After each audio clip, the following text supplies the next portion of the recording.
Alors nous sommes avec Béatrice Villaume-Couturier. Alors Béatrice, peux-tu nous parler de ces cas d'école derrière?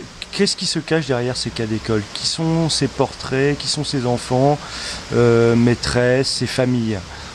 Alors, ces cas d'école que j'ai eu envie de transmettre au monde aussi, c'était des familles, des filles, des garçons, des maîtresses que j'ai rencontrées dans mes dernières années d'activité professionnelle.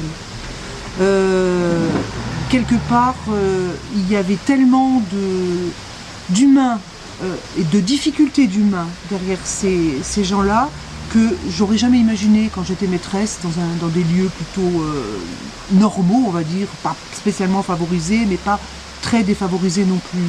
Or là, quand j'ai commencé à travailler sur des RAZ, donc des réseaux d'aide aux enfants en difficulté, je me suis rendu compte, et je me suis coltinée à la vraie douleur, à la vraie souffrance des enfants et des familles. Et parallèlement à ça, d'année en année, on nous demandait à tous les enseignants, à tous les groupes scolaires, tellement de projets faramineux pour que tous les enfants aient les mêmes chances. Alors l'idée, elle est magnifique, l'idée.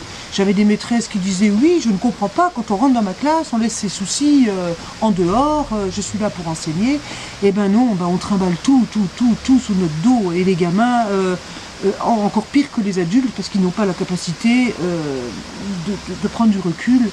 Et donc j'ai rencontré ces enfants-là en difficulté, ces familles-là, ces enseignants-là, et j'ai eu envie, maintenant que je suis en retraite, de parler d'eux.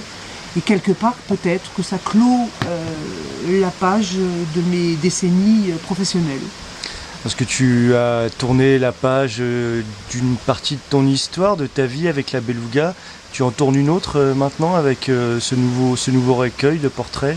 Eh bien, il semblerait, finalement, en y pensant, maintenant qu'il est sorti début septembre, que ouais, il y a peut-être quelque chose de cet ordre-là qui s'est passé. En tout cas, la différence avec la Beluga que j'aime beaucoup, mais que je conçois qui est un témoignage qui n'est pas d'une écriture que je qualifierais de littéraire. C'est pas mal écrit non plus, quand même, mais ce n'est pas littéraire. Alors que mes petits portraits sont écrits avec, me semble-t-il, beaucoup plus de qualité d'expression. Et puis, il y a un vrai amour de ces personnes. Et je me souviens, alors le lien avec la Beluga, c'est que ma mère était enseignante aussi, et qu'au début de ma vie professionnelle, je lui parlais des cas que je rencontrais, elle me disait c'est pas possible, ça n'existe pas. Eh bien si, ça existe, et je crois que quand on n'est pas à l'intérieur de l'institution, on ne peut pas imaginer la quantité de difficultés que peuvent trimballer des enfants et des familles, et j'ai eu envie d'en parler. Alors techniquement, du coup, c'est le format portrait t'a donc permis de plus t'appliquer sur l'écriture. Oui, absolument. Le format portrait, le format petit texte court est quelque chose que j'aime beaucoup, que je pratique énormément dans les ateliers d'écriture divers auxquels je participe. Donc ce format d'écriture concise, y compris dans les concours auxquels je pratique, on nous demande tant de mots, tant de choses, est obligé de cadrer, de faire resserrer au maximum l'écriture, ce qui permet à mon idée, pour ce type d'écrit, d'être juste, au plus juste en tout cas, si possible.